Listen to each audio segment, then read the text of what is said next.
Welcome to the Pod Punkcast, everybody. My name's Scott, and it's about time for a party with my co-host. Wouldn't be the same without him. No, not at all. As I recall, his name is Duncan Smith, and he's got what I need. What's up, D? Hey, buddy. Yeah, that's my favorite song on the album. Oh, really? Okay, Yeah. Slowly Going the Way of the Buffalo. Today we're talking about the fourth album by I didn't realize they're from Washington State, but punk band. Fourth album. This is like their sixth release though at this time. Yeah, they have a weird whole bunch of albums, but the band's called MxPx. They are classic. They've been around for a long time. We're going to talk a lot about them. Before we do though, Dunk, what's good? What's on the pop punk news? What do you got from anything? What do you want to talk about? New music? Yeah, I mean, there's a lot to talk about. It's actually funny. Remember we were talking about MySpace the other day? Blink has relaunched their MySpace. And it's why? Well, it's the 25th anniversary of Take Off Your Pants and Jacket, and you know those like 6 bonus tracks, like how it came out with like 3 different CDs. I saw that. Those are finally kind of released, and it's just kind of they're having fun with this MySpace thing. I just thought that was hilarious. That it's like haven't heard the name MySpace in 20 years until we talked about it. Now I'm seeing it everywhere. Yeah, that is funny. I listened to those extra B-sides. I think I knew a couple of them, but 3 of them are jokes and 3 of them are like, real good songs. Yeah, there's a Fuck a Dog. There's a When You Fucked Grandpa. Like it's just classic Blink, but yeah, I might have to get the deluxe vinyl for those though. You spent enough on Blink already. No, you're right. But there's a New Found Glory song too. So it's like that album now has like, that's going to have a deluxe as well too. So probably have to rebuy that one as well. Okay, yeah, that's I'm not so mad about. Yeah, that one's called Listen Up, but the song's called Good to Go. See Alkaline Trio, they've finished recording. No, I haven't seen that. Yeah, They got 17 songs recorded, and there's a video of Matt saying they're trying to get it down to like 11 for the album. Okay, I mean, just put them all out there, guys. Oh my god, yeah, give me a double album of all of them. Just Alkaline Trio needs a double album like that. Yeah, that's actually what they haven't done yet, right? Oh, well, I mean, Remains is really long, but I mean, that's like a B-sides. But no, you're right. They definitely need a nice long one. Got Smashing Pumpkins tickets. Going to see Melancholy and the Infinite Sadness tour. Yeah, Melancholy. And whatever the fuck it's called. My brother's favorite album of all time, I think. But yeah, we got Upper Balcony Front Row. It's in October. Just I think it's like the 4 of us. Nice. Okay. Oh, that'd be good. Good. My cousins and stuff. See Monine's coming to Massey Hall. They're doing like a big strings for the Red Tree. Yeah, they're playing an album front to back. Yeah. Yeah. It's Red Tree, and they kind of like. There's a lot of songs on that I guess they're doing like different versions because like there's that like EP that came out around the same time. It's called "Saying Something You Have Already Said Before: The Quiet Side of Monine." So I think they're gonna do like a nice set. Like, I mean, closer to the date, I might actually look into tickets. I mean, that's a good one, and that's a cool like special thing. Like, we just saw them though, right? Yeah, we saw them last year, and that was Chris Carrabba played kind of a last minute surprise opening. Yeah, that'd be cool. I bet you they'd have some other surprise or something too. But see, Phoebe's coming too, eh? Yeah, Phoebe Bridgers. Yep, she's back, right? There's actually 2 shows announced. It's October 1st and 2nd. There's another one announced. Okay, are you going? Did you get tickets? I'm probably not going to this. Like stadium shows. Yeah, exactly. If everyone's decided to go and you guys are all getting like nice 500s, I would probably come along. Alex G opening. Oh, really? Yeah. That's a nice little one for cool. you. Yeah. I do want to see him, and I really like his stuff. But I've watched him on some live streams, and it wasn't as good as the record. It's like that at the Scotiabank. It's like. Yeah, I mean, it'll be good. I think some of our friends got some tickets. Yeah, no, that'll be a good. It'll be a great show. Like, it won't be bad. It's just again, same thing. Like, I gotta pick and choose with those big shows. Did you see Warped Tour started today? Yeah, so I mean, that's one of the reasons we're doing this MxPx and a bunch of the other bands. But City 1 out of 5 cities. It starts today, and It's in Washington Washington. Yeah, D.C. yeah. Great lineup. Honestly, it's so good. But There was such a funny little thing that I saw today, and I mean, I'm gonna try to play it on the show, and like we'll see how it comes out. But like, it was just like, you know, that whole thing about the like the big board, right? How it has all like the names of all the bands coming out.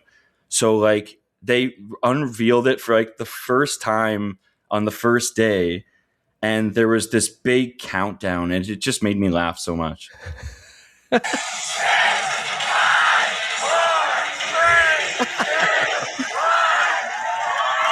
And then who was like the first band? And like, I zoomed in. I could barely zoom in and see, but oh man, it was hilarious. But yeah, like that's going to be a moment for us at Warped Tour. Oh yeah, we got to be there, making sure that we're not missing Alkaline Trio or this band MxPx. I mean, this is going to be one of the big ones. Absolutely. Yeah. Third Eye Blind's playing in that Washington one.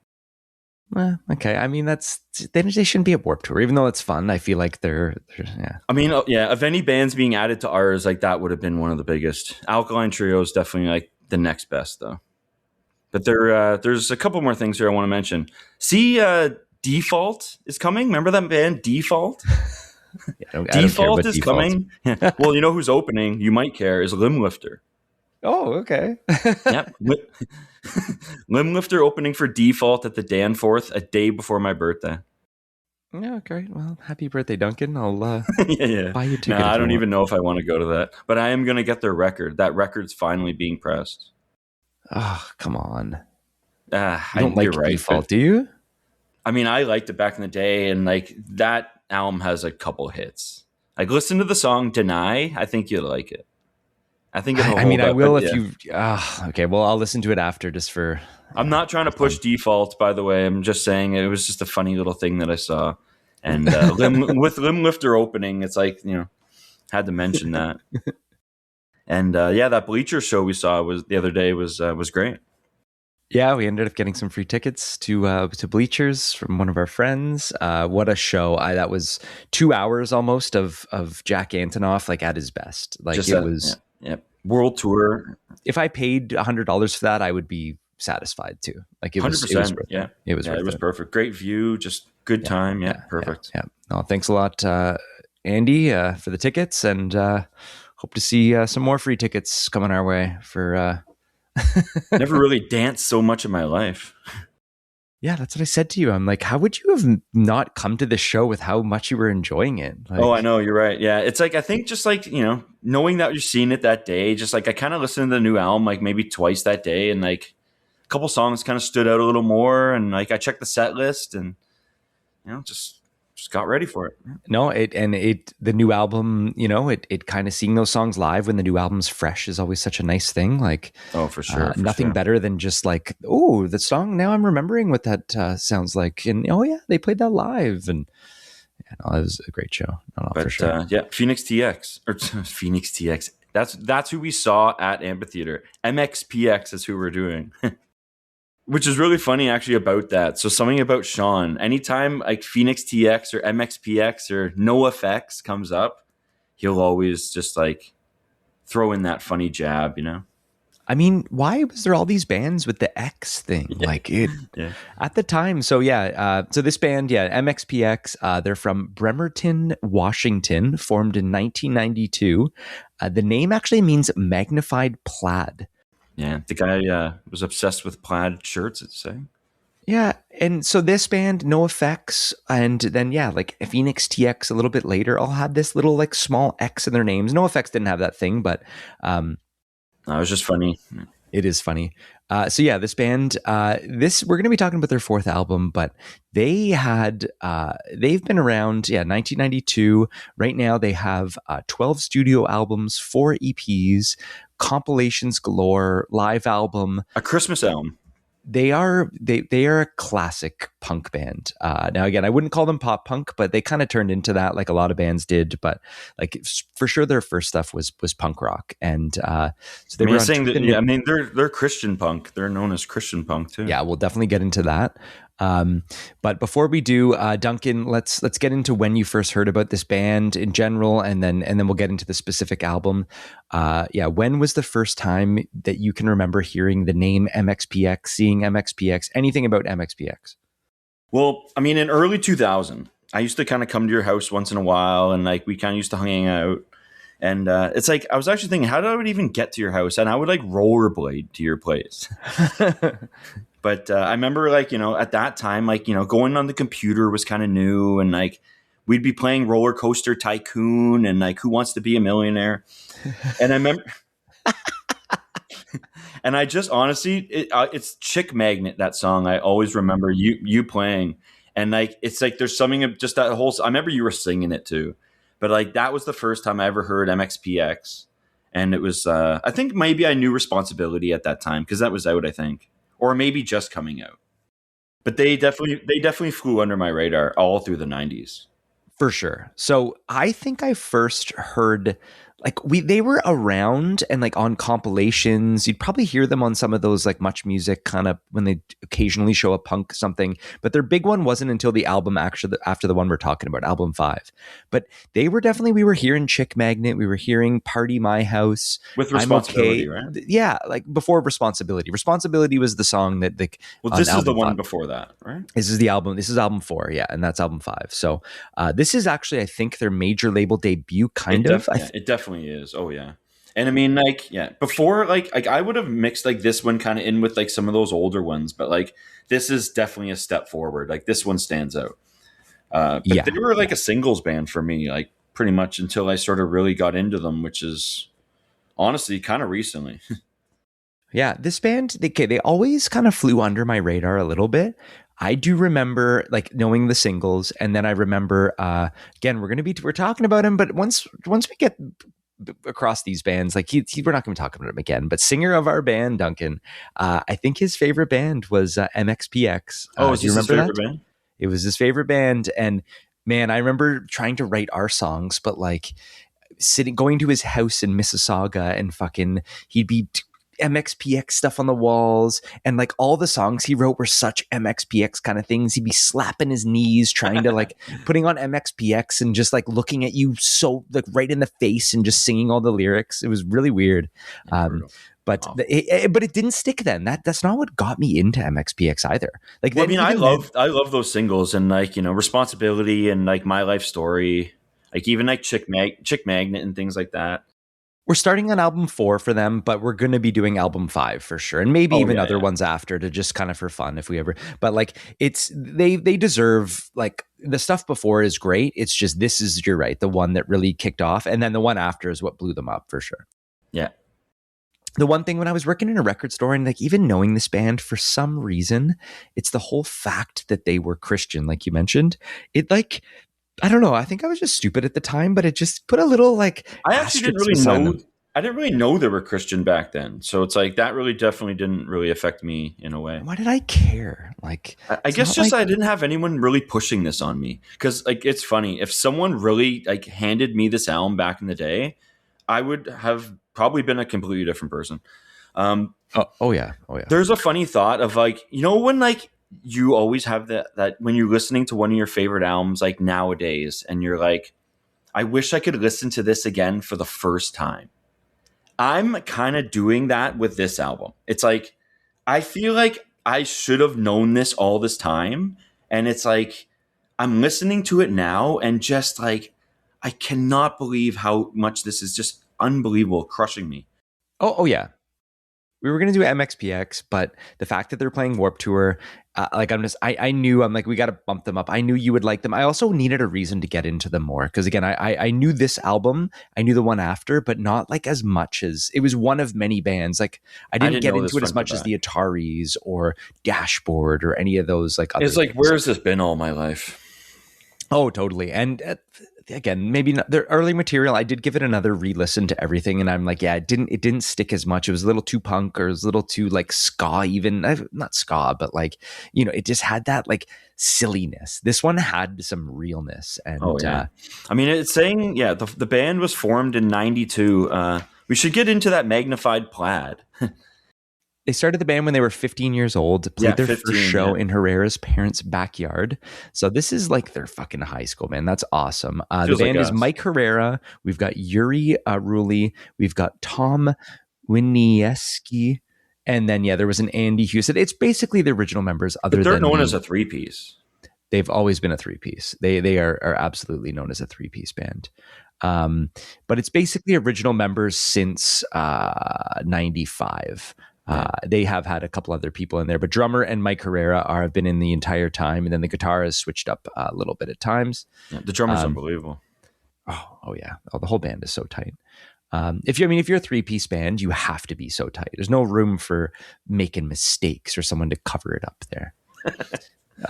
So they were originally called Magnified Plaid, which is a tribute to It was like Andy Husted's fascination with plaid shirts. But then it said it did not fit on the band's posters. So consequently, the name was abbreviated to MP on show posters. And Yuri Ruley, who used X's in place of periods, made the posters for the band, and resulting in the 4-letter moniker MxPx. Amazing. I used to call them MxPx. No, you didn't. To myself in my head, I used to. Oh, okay. And then so that guitarist, that guy soon left the band and was replaced by a long-term guitar player, Tom Wineski or something, whatever the fuck his name is. And then the band is basically that lineup for the longest time. They signed to Tooth and Nail Records. So you look into this record label at all? Yeah, I know Tooth and Nail. Yeah, so this was like a Christian music label, it says. Yeah. I thought it was all punk, but no, they actually have a lot of different Berlin's on Tooth and Nail. Oh, really? I was just looking through the lineup. Yeah, band. So POD was on this label. Shout out to the POD cast. We've got, who else? Further Seems Forever, of course. So whether Chris Crabb was Christian or not, he was on this label. Of course, we've got, what else? Any of these other bands I recognize? MxPx, Me Without You. Juliana Theory. I didn't realize they were Christian as well. Run Kid Run. I forgot all about them until about a month ago. Oh, okay. I didn't know them at all, but I know the name. Under Oath. Okay, they're Christian as well. Interesting. Look, this is one thing. I mean, maybe you just have to have one Christian song to make that list. Yeah, and look at how many fucking bands are on this. Duncan, what's your thoughts on religious music? Let's go with the deep questions. I don't mind it. I mean, if it's like really heavy and kind of like preachy, like I'll definitely pick that out. But it's like Reliant K, I would say is my favorite Christian band. But I mean, they are amazing, and it's just like they'll throw a couple gods in there, but it's like they're very positive and very it's funny. One time seeing them, it was raining at Warped Tour, and they were about to come on Every Time I Die playing in the rain, and all of a sudden Reliant K coming out in like a minute, the sun comes out, the sky opens up, and it's like God came to say, make the day for you. Oh my, okay. Well, the same thing happened one time at Osheaga with Silver Sun pickups, and they weren't religious. So let's but no, still, I don't that's mind cool. it. Yeah. No, that's cool. Yeah.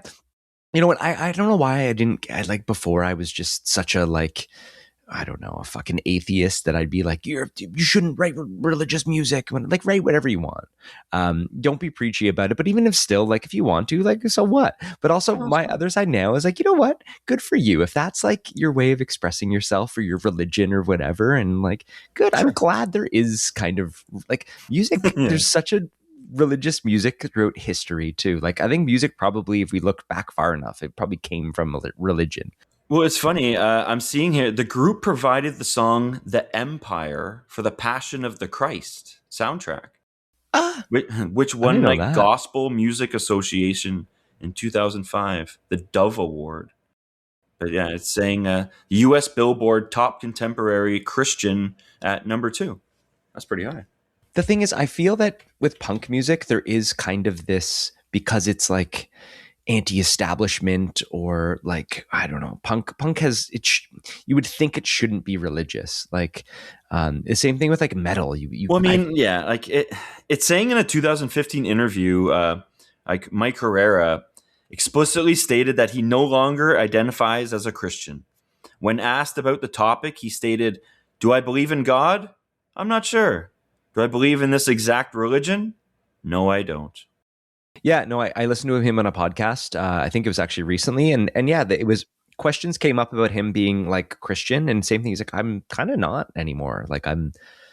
It says here it's estimated that roughly 95% of MxPx's massive catalog does not mention God or religious themes explicitly.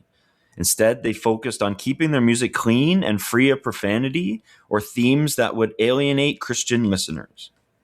Yeah. They knew that the scene that they were in like skate punk, there was a few Christian punk bands, so they were trying to be a little bit, don't make all of our songs about that. Were you ever religious ever? Oh God, no, not at all. But my grandma had this red Buddha statue in the basement and said that if you rubbed its head and sort of manifested a wish, I mean, the Pens won the cup a couple times. So. And they won. I mean, to be honest, like I believe like that religion more. Like I don't know. I'm definitely not. Good energy, I'm not religious, but I'm curious. But I'm not. I hate to say it, but not Christianity. Sorry, like those. Sure. But not that there's anything wrong with it. It's just that one is a little bit too weird.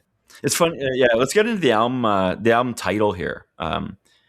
Before we do, let's hold on. Let's get into the album itself. So this one actually came out 1998, June the 16th. It was recorded in February that year. Recorded in Seattle, Washington. So it's a nice summer album. Oh, totally. That's what I was going to say. It is like, imagine this just getting out of school. Like school finished around this time in Ontario where we're from. So June 16th, fucking imagine this coming out. And like, this is when we needed this too. We were just getting out of grade like 8, 9 too, right? Like Our Lady Peace was like probably my favorite band around this time. Oh yeah. We were listening. I was just looking at the were they on that religious list? I don't know, but actually, it's funny. I was just looking at the book of shows and stuff. So we were seeing, if 1998, we saw Sugar Ray that year. We saw Kid Rock that year, no? Oh, that was a little bit later. Yeah, we were seeing bullshit then. Kid Rock, I think, was 1999. But anyway, so yeah, 1998. We didn't know this when it came out, but it came out on A&M Records. Duncan, did you look into this label at all? A little bit, yeah. Classic label. I mean, this is it. They've had the stuff throughout like history. Cat Stevens was on it. Lots of bands. I think Cheech and Chong were on the label too. It says something here. It's like to generate hype, A&M picked 1,000 of the band's fans, and from April to June 1998, sent them a CD of songs from the album, like this album. Like despite the band's sizable fan base, the label was not approaching the album with high expectations. The vice president of A&M estimated the album would easily achieve 100,000 in sales. On May 6th, I'm Okay, You're Okay went to the modern rock radio stations. Okay. Yeah, so this album, it had that one single. That was the only one then, right? It was, yeah. It was the only video too. Only single. And I mean, I kind of like subconsciously knew that. Like that song. Because I mean, when I was listening to this album, kind of getting into it like for the first time, that one I knew a little bit. But man, did it really blow me away. It did hit number 99 on the Billboard Top 200, and it did hit number 2 on the Billboard Top Contemporary Christian. So this was like, who was number 1 then that MxPx couldn't take from number 1, 2. But ended up selling 500,000 copies in the US. So it's gold. It got a couple, 4 out of 5 on AllMusic. So kind of, that's pretty high. Rock Hard gave it 6 out of 10, whatever the fuck that is. But it did. Phantom Toll Booth. I didn't realize it was charting and stuff like that, but whatever. Like it's up there. I mean, it's more about what this album did and how classic of an album it is, and like if you love this band and this came out, this must have been like your favorite album of all time. Oh yeah. So yeah, the first 3 albums before this they're just fast punk, skate punk, kind of a lot of like goofiness. This is like a serious album. I need a couple of those songs though at Warped Tour. Oh yeah. They have some classic songs. Oh yeah. Absolutely. But I mean, it was saying the album title. The album title is taken from a letter that a fan had written to the band, complaining that the band was changing and slowly going the way of the buffalo. The band. Yeah, like the band was kind of like that's what it was saying here. Wow. It's like imagine having that kind of impact like on a band and like sending them a letter or something like what's the modern equivalent to that today? Seeing like a shitty tweet, Interesting. Okay. I thought it was something, I thought it was more of a like punk is going slowly the way of the buffalo, but that's funny that it was about the band changing that. It's like picture. I should have wrote that to like Offspring or Weezer. Who would you want to write that to? Oh, I'd be saying it to Offspring's To me, too far gone. those are the two biggest fall offs. Weezer knows that they've fallen off. Well, no, Weezer's not a complete fall off, but like Offspring's the biggest fall off, I think. Like They had some good singles, but yeah, Offspring out. Like both of those two bands' albums, like I'm not really getting into or listening. Green Day's barely holding on with some of their later material. I can barely defend Green Day anymore. Yeah, at least Blink kind of went into a new direction, but totally. 100%. The newest Blink is way better than newest Green Day. Oh yeah. But yeah. I mean, that's funny. It's funny. The band was slowly going the way of the buffalo. I wonder what that fan actually thinks now, and when this came out, and like what he thinks of the new stuff, because they've completely changed again, right? Such motivation, yeah. All right, let's get into the album. So, I mean, this one, track by track, all tracks are written by Mike Herrera, all arranged by MxPx. It starts off the first track is called Under Lock and Key. Duncan, take it away here. That's a great opener. Starts really fast, right? It's kind of like a warm up to the album. It's almost just like a nice little warm up because those big ones are coming. This starts with, again, like you said, the band is like bass, drums, guitar, and vocals, and it just starts right away. No bells, whistles, just like, and then it basically it really catches you. Yeah, that first song, it's got to catch you. And like I like that it's not a single, but it's like a song that you would never skip. Duncan, and here we go. Right before we started recording here, I did find the CD? first CD. Yes, the first CD that I found. I mean, I do have the newfound. That is really funny because this is the first album I don't have on vinyl. Oh, what is this not on vinyl? Let's talk about it now. No, it is. It is on vinyl. Wow, you got to buy it one day. Well, I mean, okay. So when I guess I was getting into vinyl, like all the MxPx's were really, really rare. So are they? Yeah. So I mean, like one day I was sitting on a beach in Cuba, and don't ask me why I was looking at my phone or checking my phone, but saw a pop up of all the MxPx albums being repressed, and I kind of sat up and I'm like, I need one. I need one of these, And like this one was repressed, but I only got Ever Passing Moment. Like that was the only one I picked. Okay, nice. Yeah, I got with like My Life Story and Responsibility. So it's like, but if I had known like this album, like I would have definitely got both of them. And like it was one of those things that I just got that one. But it's actually funny. I've actually tracked this down, and I'm gonna be buying it soon. This guy has one in the States, but he's from Montreal, and he's going to Montreal in a couple of months. He's gonna ship it from Montreal, and I'm gonna avoid all those fees. So what does it cost? Like, what are you paying today for slowly going the way of the buffalo MxPx? I mean, not as much as I'd pay to see it live, I don't think, but like $60? Oh no, it was like 80, $90. Okay. But I mean, it would have cost well over $100 if I was doing this like from the States. Shipping. Who knows what a duty might be? Yeah. But wait a little bit, give it a couple months. Wait, this guy comes to Montreal and. So this came out in 90. So it's the repressed new version. Was this ever pressed at the time? There's an original of this for sure. I was going to say, because this is 98. That's like when vinyl is dead. There hasn't been a resurgence. So I'm surprised it was even pressed. I'm surprised I actually have this CD because I don't remember having this at the time. I think like I wasn't talking about MxPx then. Like you don't remember me pushing MxPx at all. Like that's what I mean. You should have. I'm pissed. Yeah, I know. You know what it was? I assume they were a little too punk for you because I know you were into the more like pop punk stuff. And I'm like, this is what I needed, I think. Well, I know now that like, slowly going the way of Buffalo is like that's like the start of like those hooks and like the songwriting just was so much better. So this song, you mean maybe with some of the older stuff. Okay, so we got to put this in the timeline. So Dude Ranch came out in 1997. So this came out a year later. And it's kind of like almost like the response to Dude Ranch. Like just with like the lyrics, everything. Like even think of Nimrod came out the year before. So lyrics. It's funny you say that. There's a song and a part that really sounds like a Blink that we'll get into when we get to There's some song. Green Day sounds exactly like Green Day. Like no doubt about it. This could be a Green Day song. Sounds better than Green Day. Like I was gonna say a lot of this is better than like You know what's funny? You said something on the last episode that I sort of didn't catch, but it's like you said that San Dimas was the best song we've done so far, and I was like, huh, definitely has to be one of those Goldfinger songs, probably. But Oh, I okay. mean, All right. I would say one of these songs could be in that too. Like this album, like has some massive hits for me. It does, it does. But you're also you have that it's new to you, so you're not as like it's newish to you. It's like this sounds like 30 years ago, you know? I know, I know.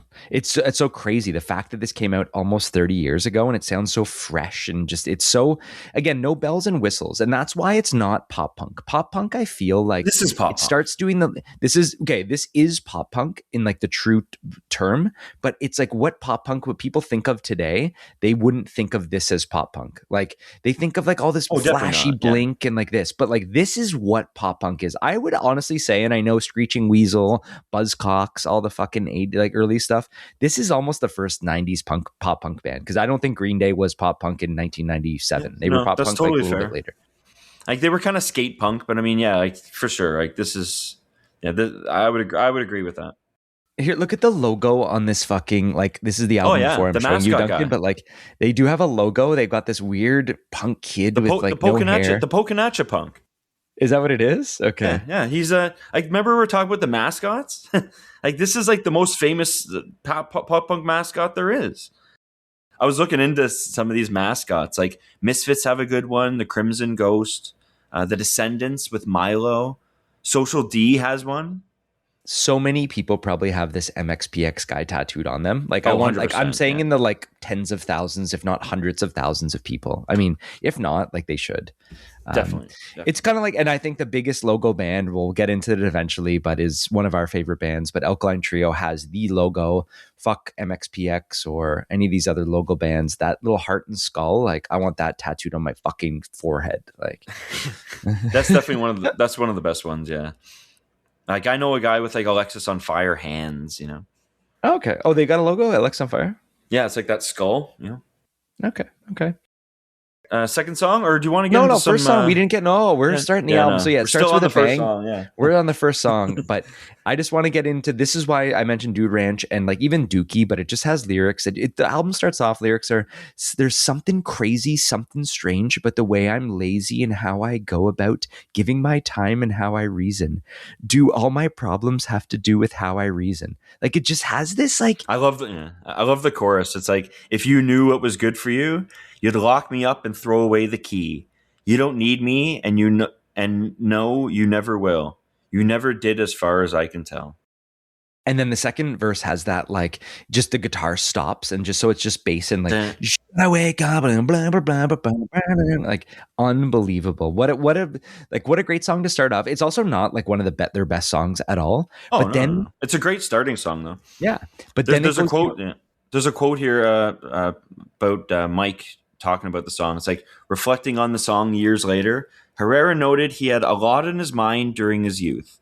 He described the lyrics as stemming from a chaotic, fast-moving time in his life, remarking that he managed to get good songs out of the train wreck of his youth. Amazing. Yeah, I mean, it kind of is like it's such a youthful kind of song, and yeah, totally. Mike, what a banger. And okay, yeah, let's go into song 2 because I want to talk a lot about this song. This is the one that you said was your favorite song. This is one of my favorite, I would say in my top 25 like punk songs of all time. Because when you told me that, I listened to this one a little closer for that. It's just over and over, and I've like this is years of this, but it has everything you want in a song. Yeah, it starts off with just a big build up, and the lyrics are, it says, "I don't want to let my life fly by." Well, hold on. Not even in the book. That's funny. I gotta let me get the real lyrics up here. Wow. I'm just gonna read this punktastic here. Known for its aggressive drum intro and heavy rapid riffs, the song is frequently used by MxPx as their opening track to immediately ignite the live crowd. I think when I saw them, this is what they started with. Oh yeah, I remember them playing this, and that's why like this is a must at I'm sure all their shows. So the song starts. I don't want to let my life fly by. Do you ever stop to wonder why? And then the verse goes just fast punk. Time flies by and everything is okay. Just turns out that life ain't that way. Big decisions overwhelm me, and I know nothing's free. When I don't think about much, people die, and we don't know why. I could use some understanding, human contact, sign that contract. Oh yeah, I love that. And then there's the drums there. Oh yeah. And that's the slight religious lyrics here. Like, this is such a song about religion right here. And it's just That's like, okay. all these people are dying. Yeah, this is how to do it. Like, Totally. it makes me want to be like, oh, I'm curious too. Like, really? Yeah, people die. We don't know why. Like, 100%. So verse 2, it says, and time stands still when no one understands you, when you don't quite understand yourself. But just know this, that God is faithful. I thought it was grateful. Even if you don't have faith yourself. Like, what a nice lyric. Perfect, there too. yeah. You know what? It's like, you don't have to believe, but like, just know this. God is still thinking of you. He's still looking down at you while you're masturbating and fucking like watching what you're doing. Amazing. Yes. And anyway. Chant the chant at the end, like that stays in your head forever, man. But there's actually something about the band actually also from that Punktastic. A 2005 interview, the drummer Yuri Ruley explicitly named Tomorrow's Another Day as with one song he would keep out of the entire MxPx discography. Amazing. He noted that it perfectly encapsulates the band's emotional and lyrical ethos. Life keeps going. You make a mistake and you get up and you keep going. Amazing. I mean, if they still to this day love this song, because this is one of the best songs they have. Yeah. Oh, yeah. We're getting this at Warped Tour. This is like at Warped Tour. This is first like song, the first biggest, song, yeah. Other than Alkaline Trio. This is, oh, really? So, like, I mean, first song. I actually haven't looked at sets, but they will start coming out soon. Don't be telling me any of these Warped Tour sets. Yeah. And so, just I for the fans, won't look at too much. It's just some bands that I don't really know too much. I kind of want to see where they're playing, and just maybe even glance at it just once. I get that, but like, there's just no surprise in my life anymore. Like, I need that one little thing that's a surprise. I get that you want to know for new bands. I get that too, but at the same time, like, that's so fair. What if you don't know? Like, last thing I want is someone beside me telling me what's coming up next.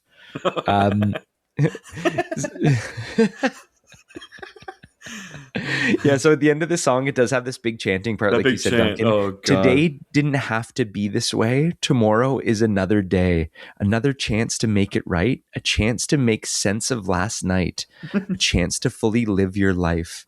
And I don't want to, you don't want to. And then I can hear it right now. Yeah, I can hear it. Yeah. Oh, what a song. That honestly, this is, if there's one song to listen to from MxPx, it's the song 2 on this album. Fucking Tomorrow's Another Day. That's questionable, but it's in definitely my opinion. That's mine. The next one. It really is one of my best ones. Yep. Song 3.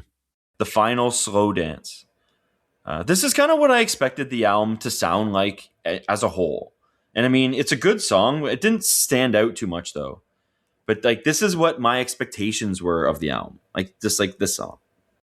Yeah, it's an MxPx. I put down. Yeah, it's a punk song. Lots of speed changes. It's just so tight. Like, it just has like the cymbals, the sound of this. Chorus changes nicely. Yeah. We didn't get into who produced this one. I don't know his name before this, but the name is Steve Krevak. He's done a couple things. So he's done Less Than Jake. He's done Blink. I think he did early Blink. What did he do? Hold on. But this sound of this album is one of the best. Oh, he's Canadian. So he's from British Columbia. He went to Concordia in Montreal. Wow. Okay. I just want to know what Blink he did here. Hold on. Sorry. No, I'm pulling it up now. Just because, honestly, like, whatever studio and everything about this fucking song, like the sound of it is exactly what you want in punk. Oh, Cheshire Cat. Yeah. Okay. So he was an engineer on that session. True. Okay. Slick Shoes. Yeah, he's done a whole bunch. Yeah, so he's done a little bit of Less Than Jake. He's done it says Bad Religion, Guttermouth, Buck-O-Nine, Tsunami Bomb, Slick Shoes, Pulley. Anyway, yeah, it sounds so good, but like, what a song. But yeah, the next one's the big one for me. This one's basically in my head at all times. I'm okay, you're okay. So this was the single, or one. The video for this one. Did you watch the video? No, I didn't actually. No, how was the video? It's them in like a snow globe. It's actually pretty fun. I'll put it in the notes and stuff. Yeah. I'll definitely watch it. Yeah. It's saying, I'm Okay, You're Okay is the major label debut single that introduced the world to punk rock band MxPx. From their major label debut album, it gained airplay on MTV's 120 Minutes with its quirky music video that features the band in a snow globe. And it's like, Okay. it's kind of like a little movie too. It's like, the guy comes in, buys the snow globe, then he like loses it, and then he's like, he gets it back at the end. Kind of miss the video era, like all Yeah, those, no, like totally. it was kind of fun. It's like, oh, what's the video going to be of this band? And then it's like it starts and it's over before you even know it, and then the next one comes on, like, a much music. One thing about this band, and I can hear it in this song. So I wrote down, I'm sick of this one, but it's only because I just like. Oh no. Oh, I'm okay. But his vocals just have a little bit of a silliness to them. Like, it's almost like a little bit too. Oh, it's like, so good. I can see why people like. What's your brother think of this band? Let's get into it. Is it the I think vocals he would that like he this doesn't a like? lot. And I don't know if I don't think he would like really distinguish like that. Like, you would have to tell him this is MxPx. Like, if it came on, like, he wouldn't know who this is. Like, this would kind of sound like everyone to him.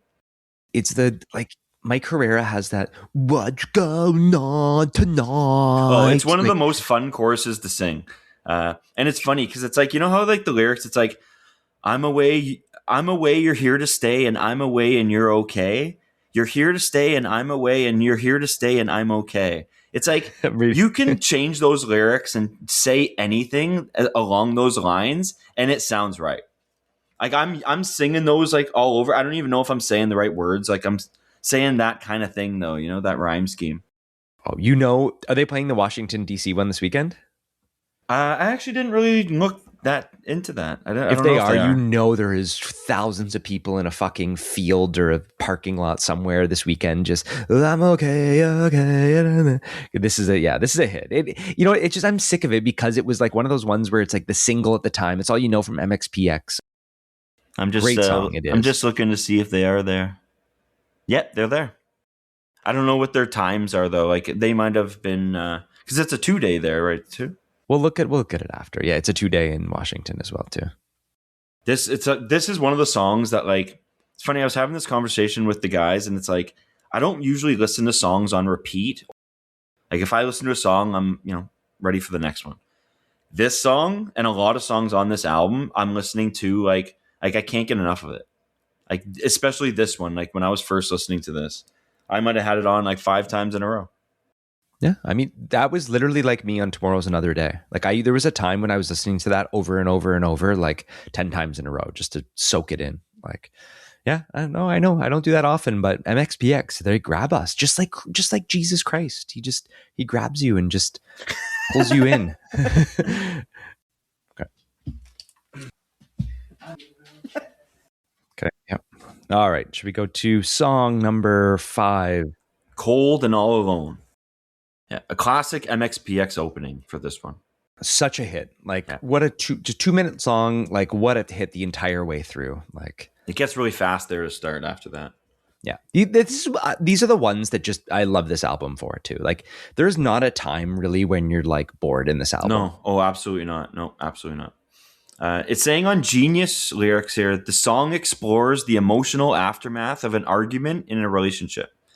It captures themes of regret, the frustration of being misunderstood, and the lingering pain of isolation. Man, Mike Herrera. So if for 15 at the 1992, like, these guys are young, man. These guys are like early 20s writing shit like this. Not even like, fuck. No. This is a really impressive album, man. It really is. Song 6, and here's another single, kind of. Everyone knows this one. Yeah. This is my favorite song in the album. Party, comma, my house, be there, comma, be there. Like, and it's people have done this. Like, I've sent that message to someone before. Like, you have too. And it's so funny because, like, I always think of this as like going to my house for lunch. Every lunch in high school, my house was across the street, and we would just go to my house all the time for lunch.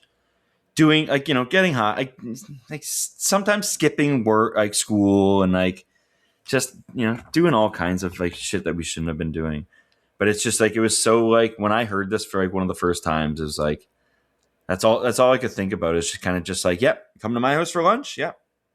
Yeah, I never joined your. I went to your house a couple times for lunch, but then it got like too wild. Like I go sometimes, I'm like, why is there fucking like 15 people here? Everyone's getting stoned. It's like, whoa, this is Not that many. crazy. It was Like, never that many. It was usually just like about like 3 or 4 of us. And then like, the odd time, like, it would get like maybe 4, 5 or 6 people would hear about how fun it was. Yeah, you definitely, you didn't come around. I went a couple times. I just You had didn't a want lot to of be part of that girlfriends. crowd then. You had a lot of girlfriends. At lunch, yeah, you had to spend time with them at lunch. No, it was more just like I knew you guys were like doing drugs, like, and drugs as in weed, and being And like, yeah, fuck. maybe just not coming back the next period too, Oh, you guys would come back so high, reeking of dope. I'm like, these guys are going down a bad path. Now I got my fucking thousands of milligrams of edibles here now. Listening like to your fucking, MxPx religious, No. I was just trying to. Yeah, you're right. Probably just spending time with some high school girlfriend. Anyways, well, it's funny. If I hadn't known this back in the day, this song, I would have demanded that we cover this. Like, this is a song that like I would have wanted to play, like, on drums. this must imagine just punk rock. Like a lot of punk rock comes from little small house parties and like just those like basement shows. Imagine Garage. MxPx when like they were kind of big then, but I bet you they were still playing house shows before this, or like when they were writing this. Like afterwards, probably not. But like imagine you're in a house party in fucking, I don't know, somewhere in Southern California, and MxPx, hey, wrote a new one for you. And it's literally, it's about a house party. Like unbelievable. Oh, remember our song about a party? Oh yeah, we had some fucking dumb one about a party. I remember that one time, that one like recording. You're just like, this one's about a party. No, oh my god, we gotta do we have that on MP3? I have it on anything? VHS. You know what? I'll pull it up for. I should have had it ready for this. Can we have it? Because I want to put that on the end of the episode or something like that. Yeah, this one's about going to a party, and then I'll see if we cue can it up. I'll find it and I'll cue it up. That in. Yeah. Okay. It's definitely on the VHS because that was our B-side. We didn't record that one. Our B-side. Jesus Christ. God. All right. So yeah, hold on. No. I still got. Oh, you got something. Okay, Duncan's got something to say. All right. Tell me about it. It's like the first time I heard the song. It's like every part that I wanted to come and happened. It's like, oh, I need a chant coming up here. There it is. Boom. Then it's like, ooh, I need a fast part coming up. Done. Here's like, you know what I mean? Like, it just everything. It was like textbook. Like, I actually was like shedding tears and like laughing to myself of how much I love the song. I mean, I feel that way about the whole album. Like it just has a little bit like right when you need a new part, you need a speed change, you need like a cool like chanting. Like it has the entire album throughout. Now, I mean, yeah, you might have even read these lyrics. I don't know if we were singing them back before, but I just got to read these out. Bring along yourself and don't forget that smile, and plan on staying a while till summer turns to fall. As I recall, you've got what I need. And then like that like lyrics chorus is just my favorite. Like, I'll see you in a while and don't forget that smile. What else could there possibly be to do? And then it's like that whoa. And that's what I'm talking about with his dumb, like, kind of possibly be today. It's honestly the most fun thing to say. Like, you know how like in like, like Nickelback kind of rock, like it's fun. It's fun to sing like that, You're right. Yeah. This pop punk, this is a fun way to sing pop punk. Have you ever listened to James Hetfield? He does a lot of yeah. Oh my god, yo, my brother's so into Metallica lately, and like there's songs that I actually look at him and he knows it's like that's a little much. I want to send you. Someone basically made a big collage or compilation of all the yeahs that James Hetfield does. And dude, it is like, it's long but like when you hear some of them coming in, it's like the best part of the song, and all James Hetfield can do is yeah. They're fun sometimes though. But you're right. Whoa. It's overkill. No, but no, those are so fun. Well, I mean, punk has a lot of like, let's go. Like, I like that. I mean, this whole album MxPx has it on his album, right? Do they have a Let's Go on this album? It's more just kind of like, it's like, we've gone to rock down. Oh, yeah. That's coming up. We're not like you guys. Okay. And when I get to that, like that's the song I wanted to say that sounded just like Blink. Like, doesn't that just like Aliens exist? Oh, Yeah, absolutely. yeah. We'll get to it. We'll get to it. All right. If you don't have anything else to say about Party My House, be No, there. Let's go on to I'm song done. 7. Okay. This one I want to talk about because it's a fucking, like, I can't even describe how good the bass sounds on this song. Like, put I on love this. I'm this going to one. put it on again right now quickly just Yeah. for myself. Okay. It is, that's the best sounding bass in punk rock right there. Like, Yeah. just starts off like It starts even off like Mike. almost sounds like a Midtown song. Oh yeah, and then it just goes into what a song, and then it goes into that whole just the excuse me, but you don't know me, and I sure don't know you neither with the chorus. That's some of the best chanting. That chanting. And but before that, it's so good that really fast. What do you call yourself? What do you call me? What do you call yourself? What do you call me? Like, I love that. That's so good. And then right into that chant, and like by the end of the song, it's like the biggest chant. This is, I hope, still in their set list, and I think I want to look up a set list, not what they're playing Warped Tour, but I want to see where, like, I'm just very curious. You'll get a handful of these songs, I think. Probably not too many, but I wouldn't really count on this one. But Greg Hetson of Bad Religion does guest vocals on this. Oh, okay, nice. I was actually trying to listen for him. I didn't really hear him. He's probably in that chant. Yeah. A lot of those guest stars at the time are just like, come in the studio. We're doing a big hey ho's for the chorus. Yeah, come on. Yeah, I want to be part of that forever. Yeah. Oh, that's cool though. Good. Yeah, because I actually this is the one where I want to actually go through the booklet a little bit. I'm looking at it now, and man, I want to go through the thank yous because I remember when albums had a lot of thank yous. You get a whole list of those. Like, do they still do that? Oh, it's still doing that for sure. Oh, definitely. Okay, but do punk bands naming every band bands? they've ever played with and come up with? Oh yeah. Oh, totally. Well, that's definitely that'll never go away. Okay, but like, I mean, just because I don't buy records anymore, so like, does the new, I don't know, Green Day, does it have thank yous? For sure, of course. Okay, bands though. Yeah, I mean, well, it actually usually has every member will have their own little thank you section. Oh yeah. So it's like Mike thanks, Trey thanks, Billy thanks. It's like, their own little wives. It's like a graduation kind of thing that you write, Man, okay. Well, the pod punkcast, we're not thanking anyone yet. But the next one, Invitation to Understanding. Yeah, it's a good one. Heavy on the ride, the ride symbol. Because I'm listening to the drums, it's like this one's got a lot of ride. Again, this album doesn't really dip, but it just fast all the way through, and it has that ride sounds perfect. This is kind of what I expected of the album. Like, just like songs like this, like, didn't stand out too much, but I mean, like, great songs. The lyrics here: "Come on, understanding, visit me for once today. I'll be grateful. You don't even have to stay. It must be hard for you to get over to my side of town. I know there's many people like me to be found." That's great.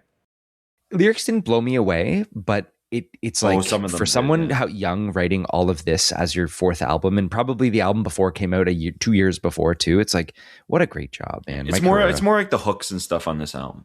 Oh yeah. Song number 9, Fist verse Tact. Now, this is the really fast. Yeah. Didn't we just have this? We just talked about this. Oh, okay. No way. Versus Tact. Yeah. It's just because it's short form. That's what we also talked about as well too. Yeah. If it's short form, you say it short form. Yeah, makes sense to me.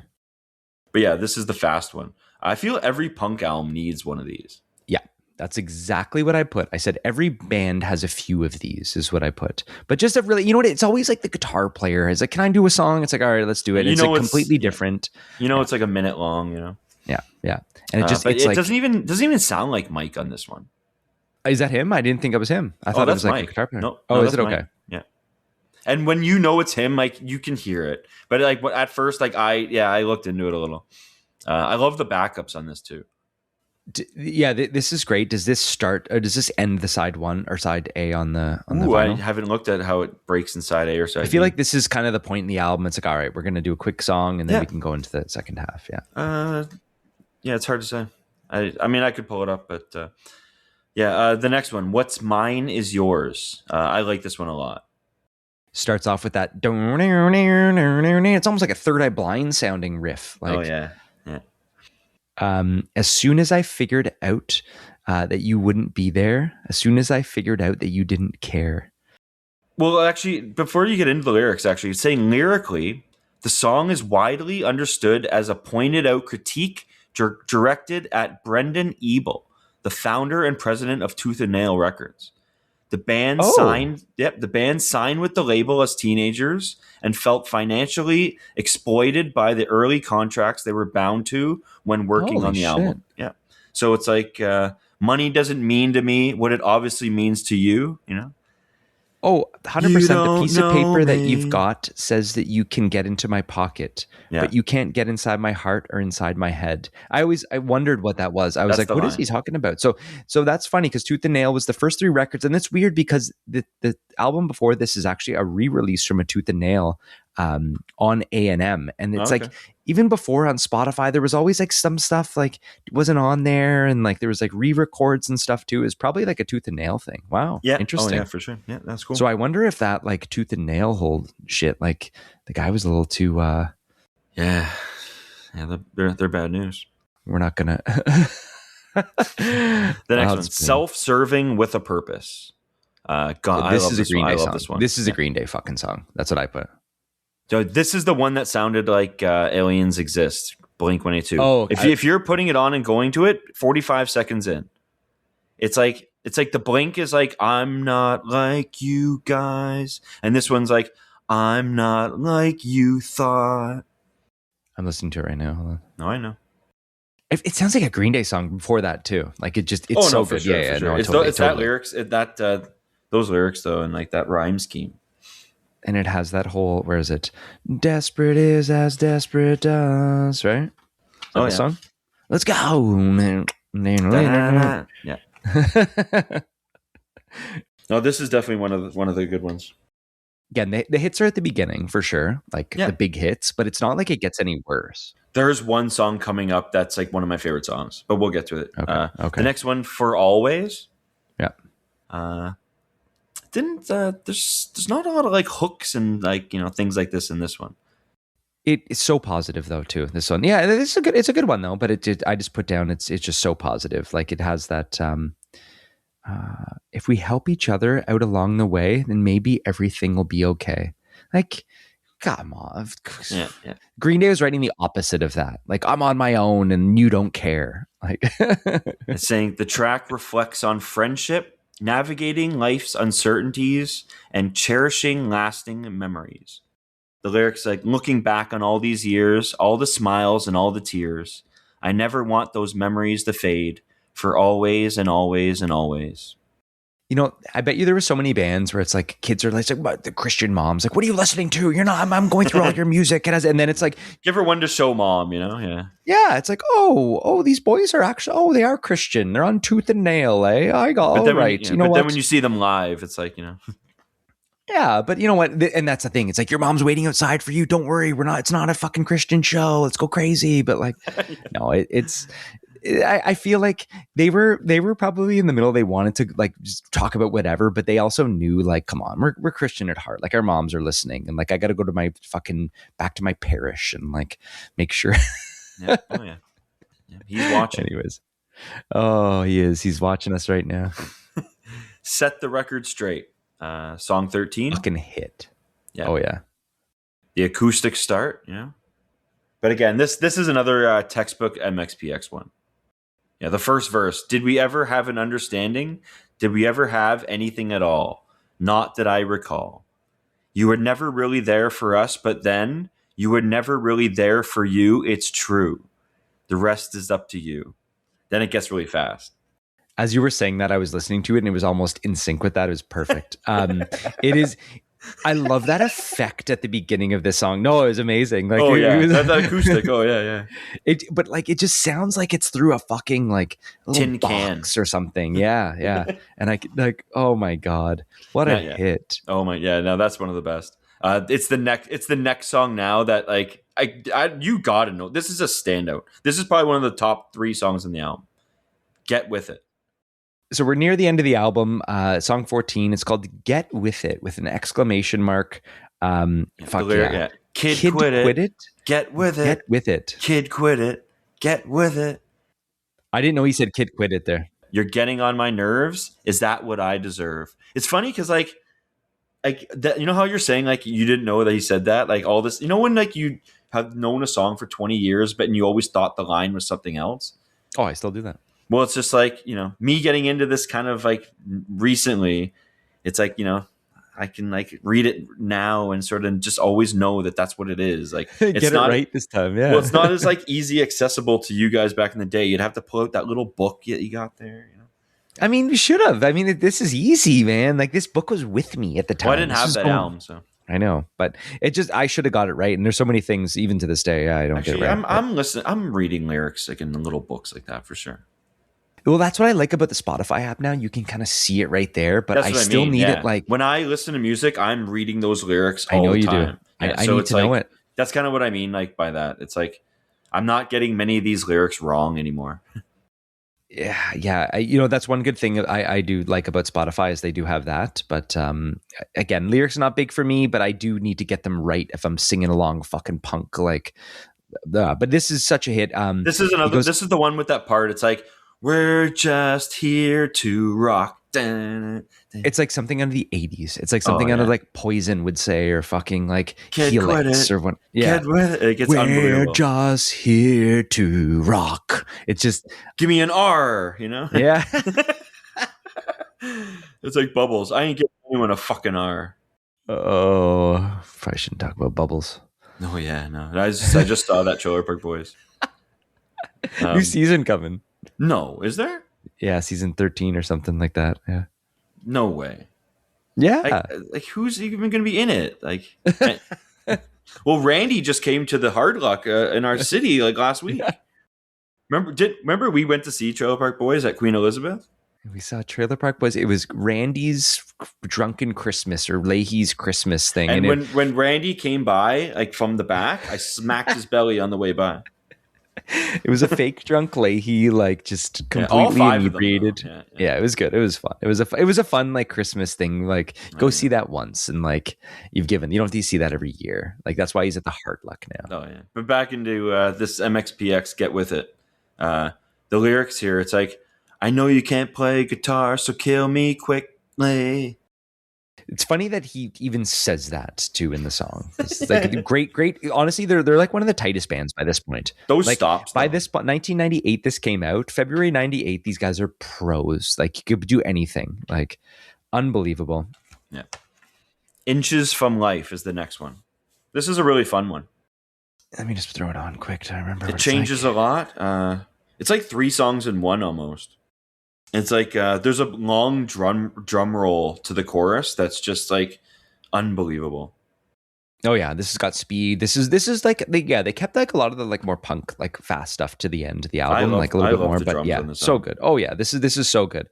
It again, I've mentioned it before. The sound, the drums, everything sounds so good. Yeah, is it the drummer Yuri? Yeah, Yuri. Yeah, Yuri. It says the verses reflect on a narrow mind and hardened heart, and express frustration with being taught to go along with the status quo rather than questioning it. The chorus drives home the message that one can be physically close to living life, but still never live at all, if pride and narrow-mindedness take over. And we've all been there. Nah. Was that you saying that at the end, or was that the last thing? Oh, no, that's me saying that at the end there. Oh, it's like, we've all been there, Unbelievable. Words of wisdom from Duncan Smith. Basically to the end of the album, but we do have one more. No, that's a quote. That is the last line that was me. Yeah. I knew the last line, but I'm saying words of wisdom with that last line added from you. No, totally. But yeah, the last song, I didn't know it was an instrumental ending. Yeah, so it's kind of, if you end your album on an instrumental, then the last song before, it's cool. It's kind of a cool thing to do. I like it. And it's funny because I watched a couple of videos and they play this song, or they did at the time too. They would do, it's called the theme from Fiasco. Fiat, like what Fiasco's not a movie or anything. It's just the theme from it. Instrumental jam. Great song though too. It's like it is the feedback build to like start the song. It's almost like a concert encore. It's kind of like they're encoring the album, It's a nice, like, it really is a cool way to end it. Rounds out at 40 minutes. Such heavy bass though in that one. Oh, totally. And that's the thing. When you're a three piece, you can't hide with bass. It's like Green Day. Oh It's kind yeah, of Eve like Blink, six, Eve six. Eve Six, Lawrence Arms, Alkaline Trio. Basses has to be they have to be a Dan Adriano or like a Mike Dirnt or Mike Herrera here. It's got to be loud. It's got to be filling in the things, and it has to be times. It's the instrument. Although Album rounds out at sorry, I kind of heard some screaming at the end. There might be some lyrics there. It was like really faint screaming. I just didn't know what he was saying, or I don't think there's any lyrics for it. I have it jotted down here because I heard it once. Parts of this song kind of remind me of like the new Goldfinger, because Mike's in Goldfinger. Yeah, that's funny that he eventually is in Goldfinger. Yeah. I'm seeing him with Goldfinger coming up too. Oh, he tours with them too. Oh yeah, he's like a constant member. Oh, nice. Okay. So the album rounds out at 40 minutes and 29 seconds. Jesus Christ. This is not, I'd say, a pop punk album, even though it is, but not like the pop punk that everyone's thinking. But man, Duncan, what's your thought? 40 minutes of punk slowly going the way of the buffalo. What's your thoughts on this album? Like any rating you have, anything? Round of applause for the boys. Yeah. I have it at a 7.5. I kind of need to throw these 0.5s in here because even like that Atari's one that we did, that's probably a 7.5 as well. But I mean, like front to back at one of the best venues, I'm definitely paying over $100 for this. Yeah. I'd pay a bunch for this. I'd pay 150. So like if they were playing this front to back, I mean, it would be amazing to see this in their prime though. Cause it's like, I missed this whole band's like whole career basically. Like I've seen them. We can get into like some of the time seeing them, but like if you're seeing them now, it's just like this album now, like I probably wouldn't pay what I would have back in the day for it. I would say this is, so with your rating system, this is between essential and in the mix. Like I am actually listening to them kind of often now. Like later on in life, I'm listening to them a little bit more often, trying to dip into their other material more recently, but they're almost essential. Like I have them in the mix. But it's like, that's only because I've been listening to them a lot currently. And like for Warped Tour, but I mean, they'll come down to earth and they'll sit in like the Defended, I think, for me.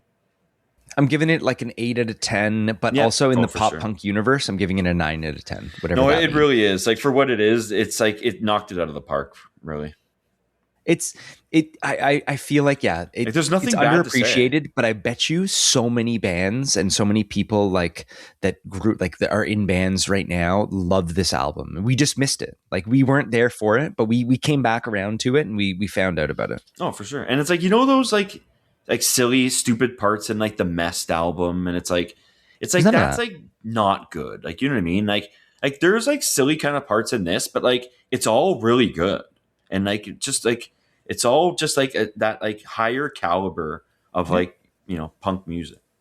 Yeah, because you know what it was? It was like it had the seriousness of that like California skate punk, but it like it's from Washington. It had the right attitude. Had the right attitude, but it didn't have that like Blink kind of whip your dick out or your fucking like no, I don't know, like it was like no, and maybe I don't know, but maybe it was a little bit of the Christian stuff. Maybe that was a little bit more like, hey, let's not be so ridiculous here. Like our parents are listening, but like, do you have like a top couple songs on the album? It's like, what's like your favorite couple songs? I mean, I would say Under Lock and Key, Tomorrow's Another Day, that Bang Bang, and then that Downfall of Western Civilization. Mm-hmm. I love that Get With It. I love that Set the Record Straight. But Tomorrow's Another Day, by far, like I said, is in the top 25 punk songs of all time for me today. I've got Party at My House, Be There's number 1. That's the best song. Like that. I'm taking this one with me forever. I'm Okay, You're Okay, Downfall of Western Civilization, Get With It, and Tomorrow's Another Day. So just because I have the booklet in front of me, Duncan doesn't have the vinyl. We're going to go through a little bit of the thanks here. or a little bit of the extra stuff. So, a normal album, it goes through who produced it. No B-sides or anything, eh? No B-sides. I mean, maybe there was. I didn't dig too deep. There's obviously, this is not. We've got... like you said, Greg Hetson was courtesy of Atlantic Recordings. We do have all the thank yous, which are hilarious. So let's read through. There's a thank you of the families and all that. But here's the bands they announced. Thanked. Who are they thanking? We've got thank you to the Ataris, Bad Religion, Blink 182, Bracket, Dancehall Crashers, Face to Face, Homegrown, Less Than Jake, Mustard Plug, No Doubt, No Fun at All, Puller, Real Big Fish, Reset, Save Ferris, Slick Shoes, The Vandals, and The Warp Tour. So classic, kind of just like all those bands, I'm sure brought them on tour or something. And man, like, yeah, they played Warp Tour a bunch, right?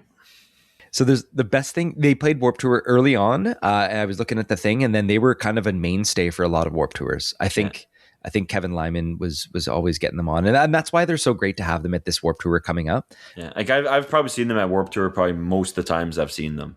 Okay, so we'll talk about it now. So I remember, and I will not ever forget, I'm going to send you the link right now. This is the Warp Tour 2002.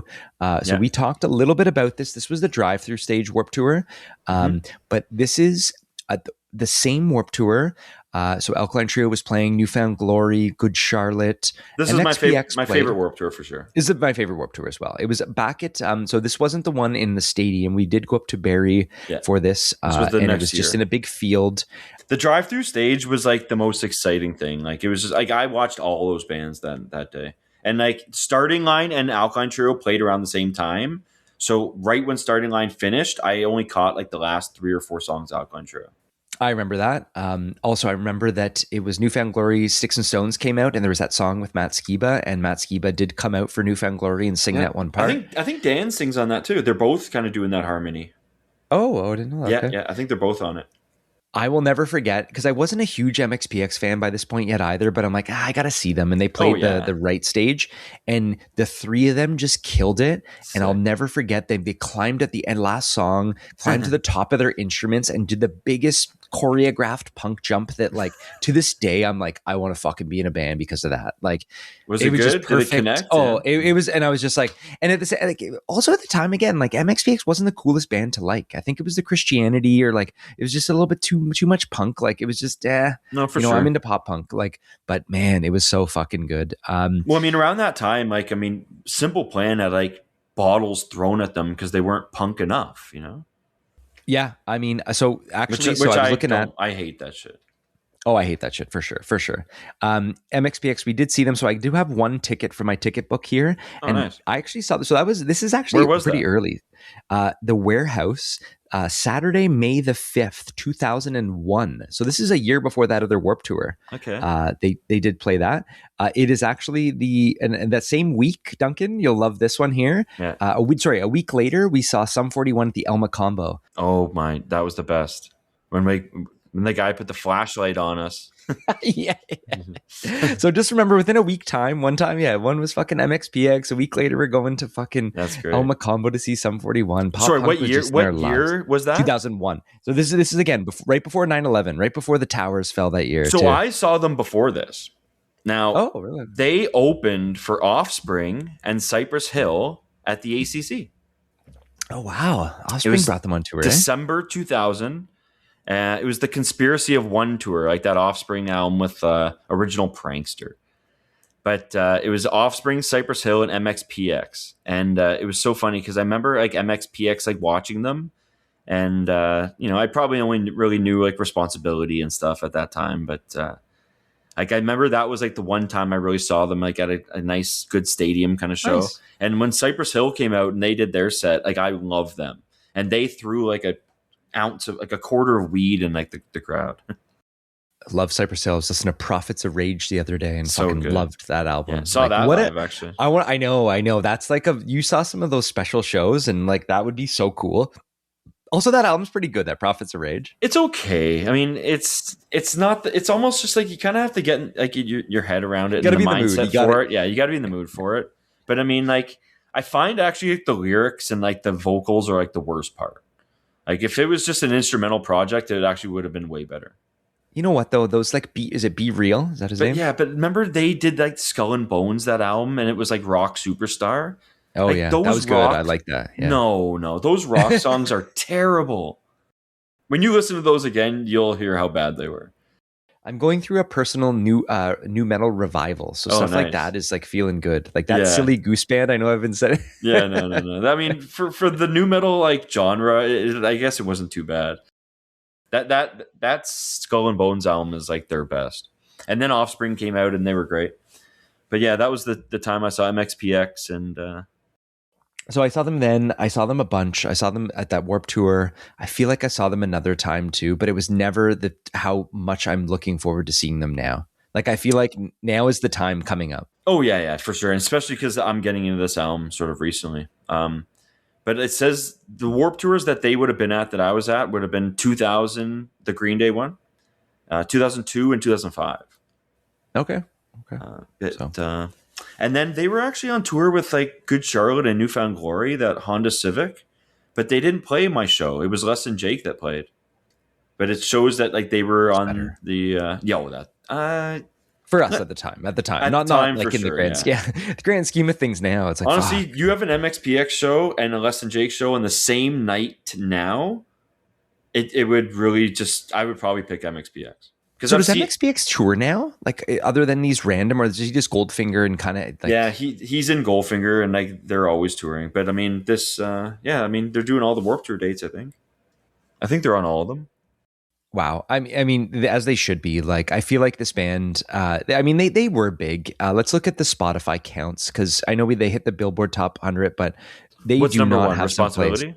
No, number one is Let's Ride, which is off the album before this. It's the new. Oh, no, sorry. It's just the order of it. Sorry. Kids in America is the one, which I don't even know that song. Is that on? That's on the 2003 album, I think. Yeah, some of the newer ones kind of get those like clicks, you know? Okay. Oh, it's a weird order here. They haven't. But anyway, but all those, like, it's actually not much from this album if you look at their top songs. No, like, no. I mean, I'm Okay, You're Okay is probably like the highest.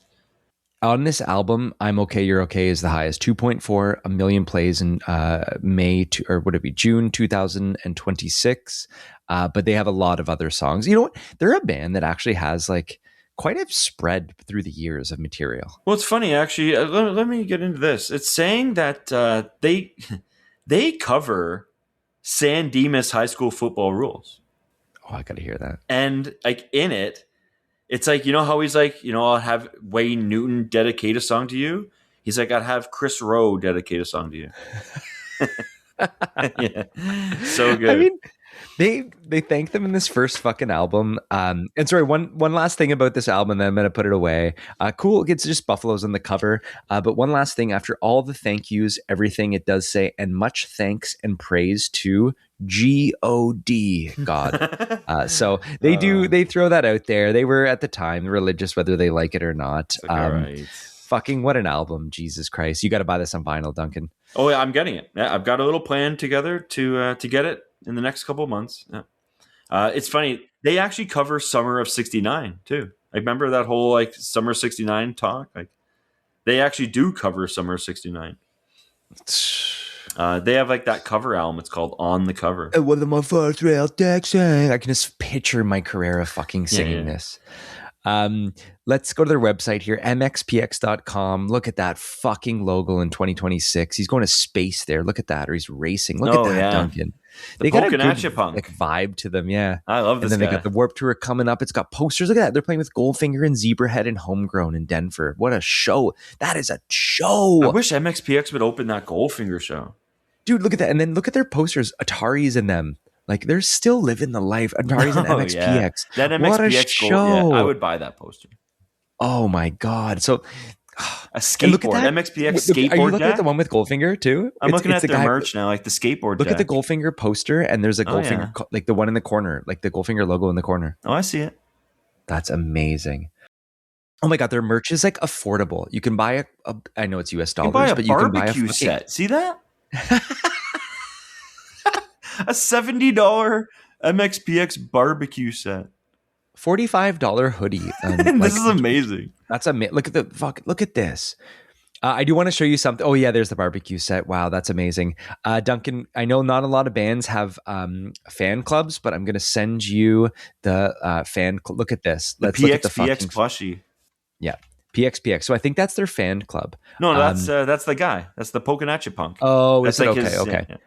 All right, look at the link I sent you. So this is what you get for the fan club. You get a t-shirt. So it's $20. And somehow it's out of stock. You get a shirt, a photo, 2 stickers, a button, and a card that entitles you to a 10% discount at shows, which is cool. It gives you a 1-year membership, gives you all that stuff. And like, $20, you get a shirt and all that stuff. And also, this is kind of the band that probably like over the years, that's a great price. Great fan club. A little pissed about the fan club that I was part of at one point, Alkaline Trio. They kind of bailed on it. I was in whatever. Bloodpact. We all were, and and you know what? We'll talk about it on the Alkaline Trio one, but they kind of just it all fizzled out. When did my membership expire? It was supposed to be lifetime, but really? MxPx. Look at this. Yeah. Oh yeah. It's all. They don't even do anything about it anymore. Like it's expired, man. There's no such thing. No, but when did it expire? That's what I mean. Oh, I think they only did it for a couple of years, but we'll dig into when because I wish I had that shirt still though. I do. MxPx, you want to book them? Party my house, be there. How much is it costing you? MxPx.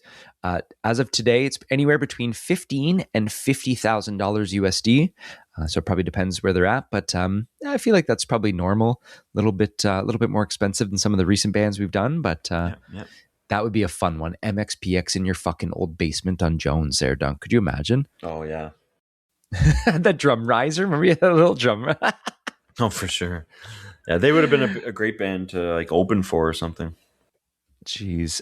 Money we've spent on them. I mean, I've given them a couple of concerts back in the day. Not enough. I feel like I haven't spent much on them at all. Exactly. I didn't have any shirts. So like third opening band, it's like, I gave that money to Offspring. Like, they didn't get much of that. Oh, totally. Oh, yeah. Yeah. And I feel like now that you're getting the vinyl and stuff like that, you got to. Yeah. Oh, yeah. This will be my first $100 on MxPx.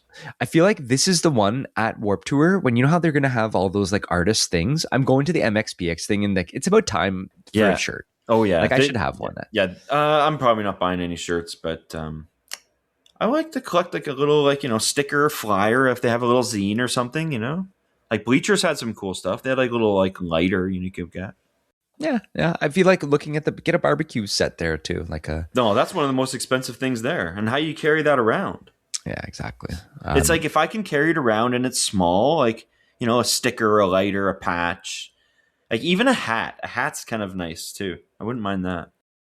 I'm going to look it up right now. So we always talk about, and I'll get into something else, but I do want to just see if there's any MxPx, and there is in the elusive fucking Rolling Stone top. Is it top 50? Yeah, it's 27. It's 27 Life in General. I did listen to this album the other day. This is not a pop punk album. So again, this Rolling Stone fucking list is ridiculous. No, I mean it definitely is. It's got to be in that conversation. I was listening to a lot of this album too because I mean I've been trying to get into the songs that they're playing for Warped Tour and like kind of like dig into some of their like older stuff that I slept on, like Life in General is not as good as Slowly Going the Way of the Buffalo, and Life in General is less pop punk than Slowly Going the Way of the Buffalo, even too. Yeah, for sure. Yeah. New thing, new segment, and you mentioned it on the last episode, Duncan, but there is that Consequence of Sound top 100 pop punk bands of all time. Where's MxPx? Okay. Well, first of all, I want to do a couple things. MxPx is number 43, which I agree with. Out of 100, MxPx is 43. They are Isn't that where Atari's kind of were? I think they were 44 actually, because you did mention them. Where are they? No. I don't want to spoil too much of this list. No. I'm going to look it up right now. I want to go through one band. 37 they were. And oh my God, I wish I could fucking share my screen because of how ridiculous Chris Rowe looks in this pic. But anyway, so number 43 is MxPx. Let's start this list though again because there's a couple of bands we missed. We're gonna do 100, so we're gonna look up the band we're talking about, but we're also gonna go from the top. Who do you think is number 100 on this list? Because also, Consequence of Sound is a good publication. I love their reviews. I love their like articles. It could be anybody. 100? It could be anybody. I don't know. Good Charlotte. I feel like they had to as well. Like they're not. This is what I want. Like Good Charlotte shouldn't be in the fucking top. They have to be on the list. Send me the list. Where is this list? All right, I'll send it to you right now. But I don't want you looking through it though. That's the thing. Fine, I want to look. I won't look. I'll go blind. I'll go blind. Okay. Let's look at the first two together. No. And just let's read this Good Charlotte together because again, they had to put them on, but it's also just like I also want someone to realize how fucking like they shouldn't be the fucking in the top at all. Number 2, look at number 99 after that and look at that photo with me right now. Please look at this photo with me. 99. Are you looking at the laugh? Like who's number 99? It's still loading. Well, I've got lit at 99. Yeah, look at that. Look at that photo though. Look at that photo, Duncan. Look at that dog. Look at that fucking guitar player's hair, and then look at the one guy on the right. Who does he look like? I mean, it could be a lot of people. It could be a lot of people, but it looks like one of our drummer friends. Okay, we'll cut that out. But look at the fucking guitar player with that dog. But you know what? If 199 are lit in Good Charlotte, I love this list already. And it's not that they're bad; they have to be included. But like Duncan, you Yeah, have that's to why we had an realize episode on them, you know? exactly. That's why we're doing it. We want to keep like these aren't the best pop punk bands in the grand scheme of things. Tari's is way better. Fucking who we were just talking about, MxPx is way better. I mean, I'll go through this list. I was actually No, hoping don't to go make through like this some. list. Let's go through it together on the episode. So next episode we'll go through 98 and then we'll look up the band we're talking about. But let's Okay. not really like I want to dissect these things and feel it together. Well, same thing with the Rolling Stone. Well, we've already looked at it, but I am looking the bands up that we talk about. All right. Yeah, I mean, we glanced at it once. It's like, I need to sort of look at that again to sort of kind of remember all those. But I do kind of remember what they had in there and what they didn't have in there. I think that's actually a little more like standout. Well, that's why, like, slowly by the end, I want to look at all these lists because there was a good Spin magazine one. I think the best one, there was a really good one that I started looking through of top pop punk bands of all time or albums, and it was a lot better than that Rolling Stone one. Yeah, no, for sure. We should make our own list, though. Well, that's what this whole fucking pop punk podcast is about, man. Yeah, but we're not listing anything. It's like I want to know. I want to see some rankings. I want to talk this out with you and eventually develop the list, and then eventually end of my life, I'm fucking 75 years old. All right, I've taught you right. Here it is. And then it's just like no one cares. By that point, it's kind of like, yeah, who is this guy? Pop punk? What is that? I also want to talk about new pop punk at some point too. Like again, not on the episode going through it, but it's we don't talk enough about like the new generation of it. Yeah, I think we'll get into it. We'll get into it. I don't have much more. I don't have no articles. I haven't dug too deep on this, but one Ticketmaster review, and there was nothing. Again, few bad things to say about MxPx. Absolutely best show I've seen all year and ever. No other band that I love does it better. I love this band since it's my first show in 1995. This is in Hollywood, California. Thank you, MxPx, and all the bands on this bill were outstanding. I very much appreciated all the waters they had at the barricade and the server that took orders at the barricade. Almost 5 days later, and I'm still on a show high. Yeah, you remember stuff like that. Yeah. And it's also just like the fact that this band is 30 years plus they've been playing. So like so many fans I'm sure have been there since the beginning. Like we basically were. Like if we were seeing them in 2001 or like 2002, we've been there since basically the beginning. They just should have been elevated way higher on like that, like, actually listening to them when I'm doing things and like, you know what I mean? Like I just really never gave this album the time it deserved. I wonder why. Like, why do you think that was? I think that I needed like a strong kind of like someone to sort of like get me into this or sort of want like, to like bond with this. But I also kind of felt like I knew enough MxPx. Like I knew Responsibility. I knew all those older singles. And that's kind of like, I felt like that was enough for me. I feel like in the last I got into this album a lot more in the last like 10 years, like not just, and I remember saying this anytime I brought up MxPx to you, it was always like, yeah, I know Responsibilities. Like I have what I need. Like there's always like a, just like, and I knew, okay, that's fine. Like people get into things at different times, but I always knew. I'm not putting it on you or anything, but it's like, I don't know. If I knew this, I'd be shoving this down people's throats. That's why I kept doing it to you too. That's why I you knew, never sent me. You never sent me some of these songs. The thing is, though, and I'm not putting it on you. It's my a couple times I remember sending it to multiple people, and also, the thing is, a lot of our friends, like, they know how good MxPx is. They've liked it way more. So you now pushing MxPx on anyone, they're just like, no, fuck, what the fuck are you talking about? I was listening to them in '96. I'm not trying to claim to know this album for 30 years. You don't have. And that's the fun thing. I've known it for 30 days. Yeah. Really? You haven't listened to it like all the way through before the last? No, I've probably listened to it like, I think like when did I really start listening to this? Probably like a good like 2-3 months. But I mean that's not long at all. Yeah. But like really listening to like every song and like dissecting it and like really like, you know what I mean? Like listening to it in every way too, in the car, at home, at work. And that's the thing. It holds up. You know, it's a great jogging album. Yeah. It's Oh, a I could play it great. around my brother. He won't mind. Oh yeah. What's your brother think of this band He doesn't or really this know it. album? This album. I mean, Yeah. he doesn't know it. Like, again, like we were saying, like he doesn't really. But I mean, like he knows his responsibilities. He knows his, and maybe he's heard Chick Magnet, and when he started doing the blah, my brother looked at. I knew that was coming, and I looked at him, and we looked at each other. It was pretty funny. So there is in the album before. Is that is it in Let It Happen? Yeah, it's Is in it the album before. Or it's the album before. It's one of the other albums. They have a Chick Magnet song, and he does a little bit of like a scatting, like a jazz kind of like. Oh yeah. Oh, it's awful. Better play that one at It's work. awful. Like no, I'm with want your brother everyone, on that. Yeah, we're all gonna be singing that. No, I don't. That's you don't ridiculous. like that? And maybe that I'm trying to wonder why we didn't fucking really get into this band. And I hope it wasn't the whole like Christian thing. The fact that I was just like these fucking religious guys. Like no, like, that had no bearing for me. There's a chance it was that Chick Magnet. Like no, I like that. I remember that being. I just kind of felt like there was enough singles and songs that I knew that I could make like one album worth of like material, and that was all I needed from MxPx.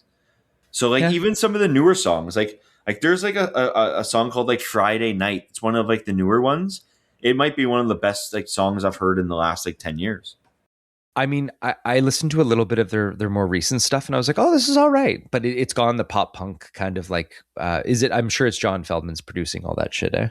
Yeah, some of the newer ones. Yeah. It sounds Feldman produced. So, all right. Well, let's you kind of wrap it up here. I mean, I haven't looked at any articles or anything, but I'm just showing you, Duncan, on the cam some of the photos from this fucking booklet. That's great.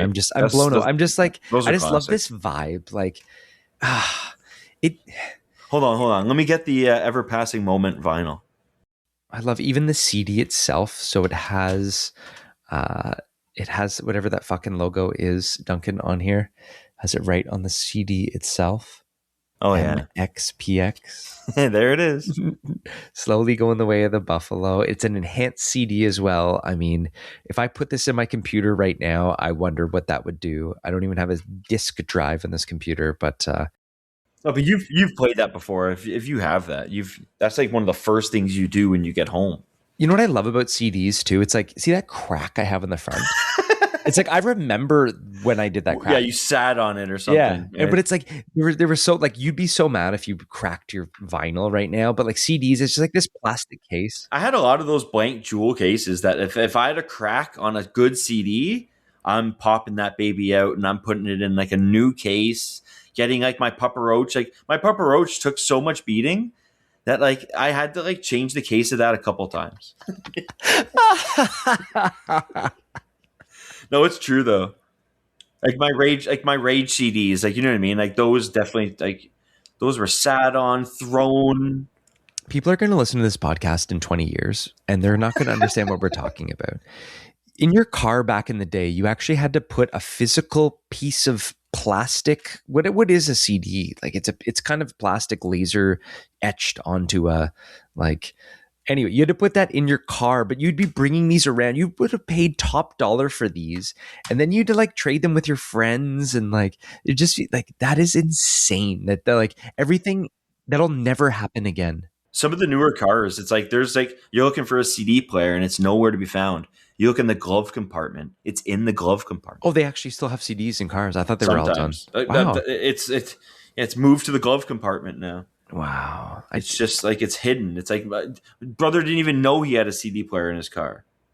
Like, I mean, this is one of the older cars, but it's just like like even in my computer, there's no CD. You can't pop a CD here and burn it.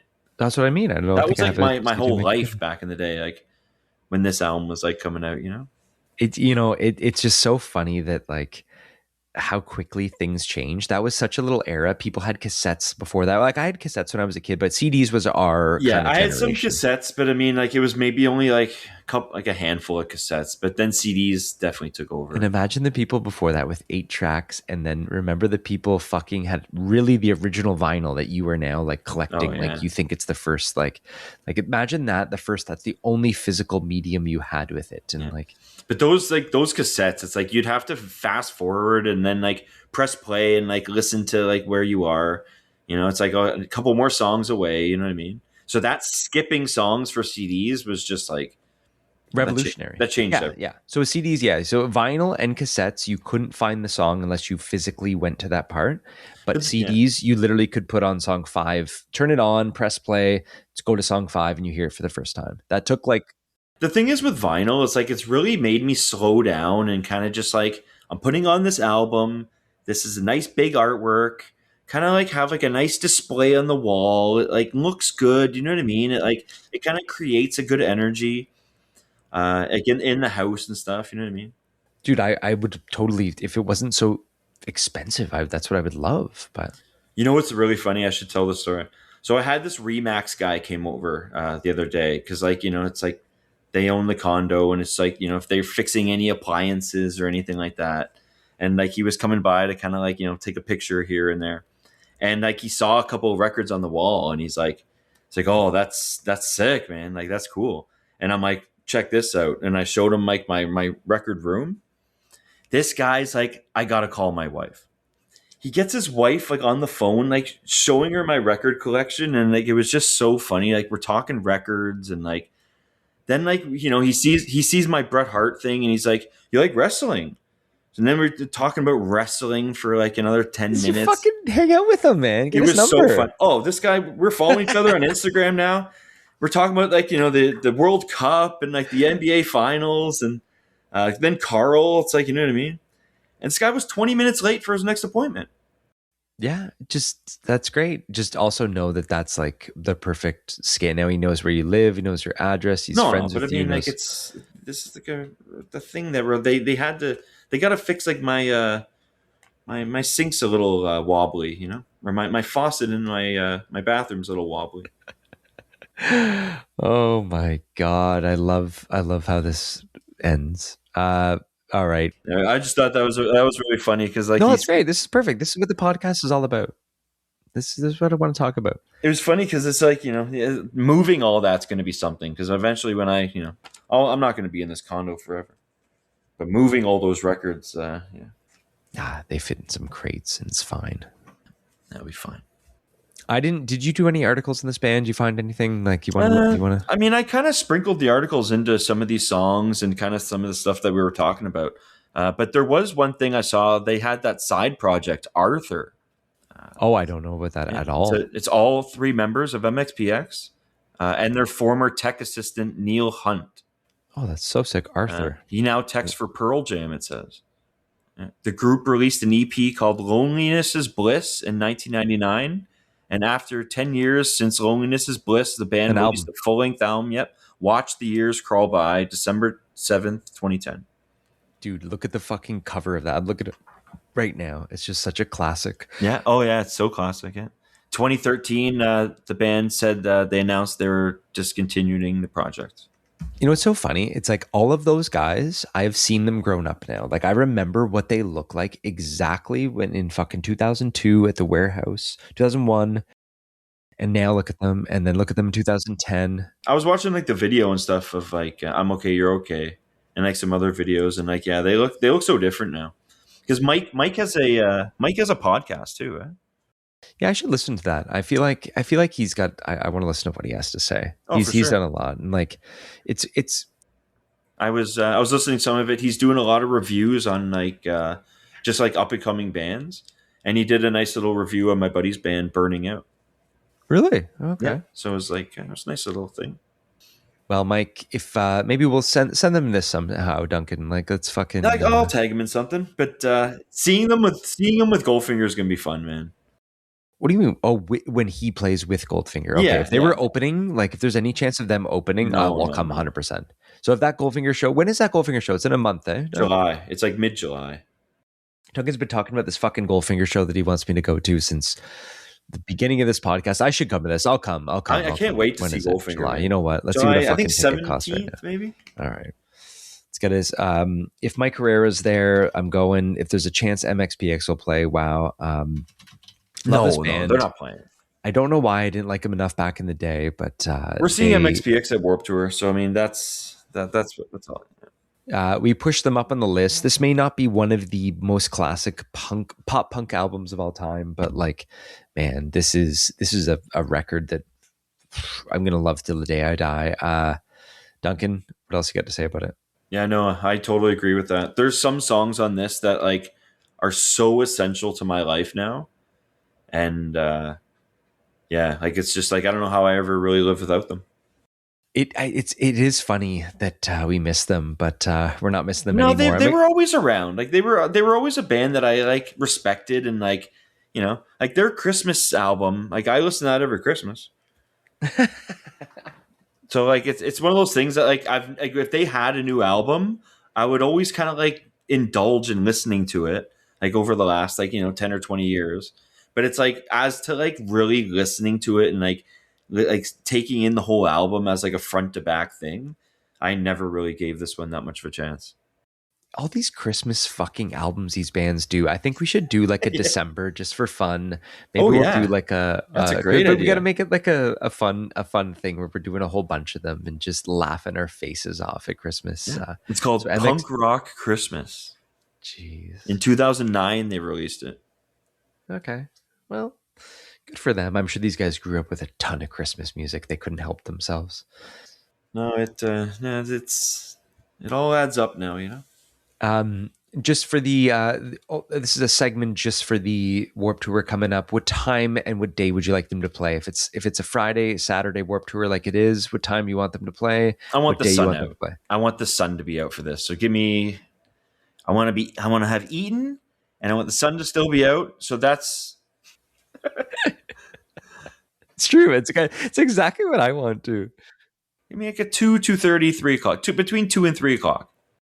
That'd actually be really good. Actually, they'd be a good early. They're just here to rock, and it's like the day one starts off MxPx early. It'd be the first 2 days. Yeah. Oh yeah. So, give me the second day. No, I don't know. I don't know where I'm even getting that.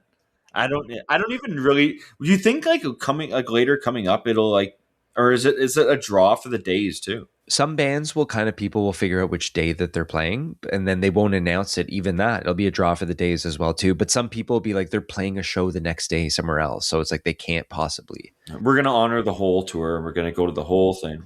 The whole thing is we just got to make sure we're there at noon because Alkaline Trio could be playing fucking like 12:30 at like.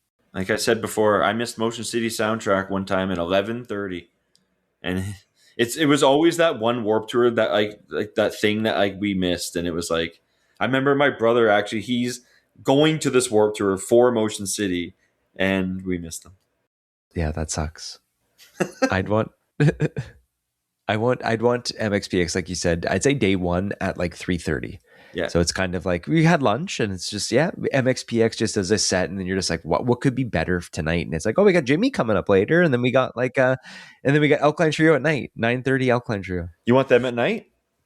Alkaline Trio. Yeah, give me Alkaline Trio at night. I like that. It's like, I want them or the sun going down. Like Creatures of the Night, It's going to be fun. We can't wait. We're doing a bunch more Warped Tour bands coming up. Duncan, anything else to say about this album, about MxPx? We'll be talking about them again. No. I think we covered most of what we wanted to get into. I think we'll do the next album too, right? Oh, I can't wait. Yeah, I can't wait. I don't know the next album as much as this album, to be honest. I mean, I have the vinyl of it, so I mean, it's I've listened. It's probably the one album I've listened to the most, like front to back. But I mean, this one that we're doing the episode on today, like this is the one. Like if you're gonna get into this band, like this is the album front to back to really dig into. And that's what I knew back in the day. This is the album of theirs. The next one is a little bit more crispy, a little bit more pop punk, a little bit this. But this is the one like between their old era and new era. And it's funny actually when I was listening back to Ever Passing Moment after knowing this album. Slowly Going Away Buffalo from like the back of my hand. like I don't even really like Ever Passing Moment that much. Like it doesn't sound like it's like I like the older MXPX, like this album. If anything, I actually now am the opposite. I probably used to like the older stuff, but I don't. I listened to the other stuff more recently, and I'm like, So it's like too what you saying sloppy. is It's too what's better sloppy. than Going the Way of the Buffalo? I'm not. No, nothing's better. This is the best. This is the best album that Well, that's what MXPX I'm saying. has. Like I thought that the newer like Responsibility was No, kind of no, no, better no. than I this. always knew this And was the best. now, yeah, and now that like I know this, that stuff like is just like I mean, it sounds okay. I still like it, but it's like, I definitely fucked up on this. It's funny because I wonder, like, this album. I wonder how much of it has to do with just how good the producer is too. Like, there's something about the sound No, of this it's whole the thing. hooks and the songwriting and the chants and like just the stops and the starts and like the drums like I don't even. That's the thing. I don't think it's the songwriting. I don't think it's like it's just the whole like the capturing a day in the studio, whatever, or that week in the studio that most of these were done. Like I think if some of these songs, the old songs, were recorded on the same session, they'd be like just as good. It's like the yeah, songwriting was maybe. already kind of there, No, for but sure. For it sure. just captures something. Anyway, amazing band, fucking amazing albums. Uh, yeah, can't wait to do the next one. But Yeah. No, Duncan, I think we covered it all and just want to thank everyone for listening. yeah, all right. Thanks, everyone. We've been playing together for about 4 months, and this one's about going to a party.